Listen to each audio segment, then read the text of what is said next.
মাছ লইছে বাজার থেকে। পাঙ্গাস মাছ কারা খায়?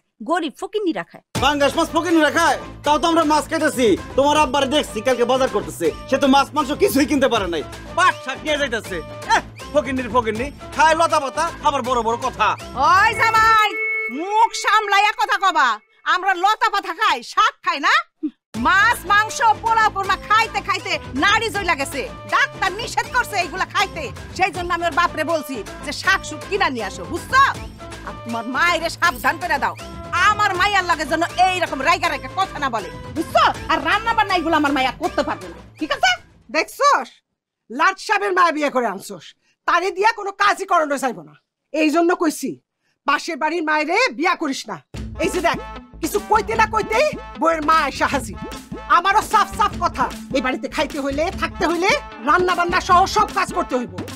আর যদি না পারে তাইলে এই বাড়িতে থাকার দরকার নেই। ঠিক আছে, থাকলো না আমার মাইয়া আপনার বাড়িতে। আয় শারমিন, চল আমার লগে চল, এই বাড়িতে থাকতে হইব না।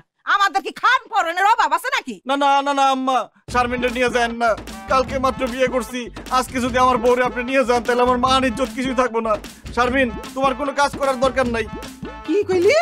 বউয়ের রান্না বান্না করবো না, কাজ করবো না? তো করবো কাদা? আমি জীবনেও না। বাড়িতে বউ থাকতে আমি কোনোদিনও রান্না বান্না কোনো কাজই করবো না। থাক সব না খাই। শারমিন, আসো না, আমি আর তুমি রান্না করি, দরকার হলে আমি তোমার সাহায্য করব। না, এই পাঙ্গাস মাছ আমি খাইতে পারবো না। তুমি যাও, বাজার যাও, বাজার থেকে ওই মুরগি নিয়ে আসো। মুরগি আনবে না, দেশি মুরগি নিয়ে যাও। ঠিক আছে, যাইতেছি। এরপরে রান্না করতেছি। বিয়ের আগে কত করে কইছি আমার লগে বইয়া বইয়া একটু রান্না বান্না শেখ। না, রান্না বান্না শিখবো না, একদম সারা পাড়া ড্যাং ড্যাং করে ঘুরে বেড়াইবো। যদি তখন রান্না শিখতিস তাহলে ওরা কি আমার এতগুলা কথা শুনাইতে পারতো? না তোরে এত কথা শুনাইতো? এখন যদি কোনো কিছু হয় না, আমার আর ডাকবি না, তুই নিজে নিজে সবকিছু করবি। তাহলে কারে ডাকবো? জানি না, নিজেদেরটা নিজেরা ইয়ে করবি।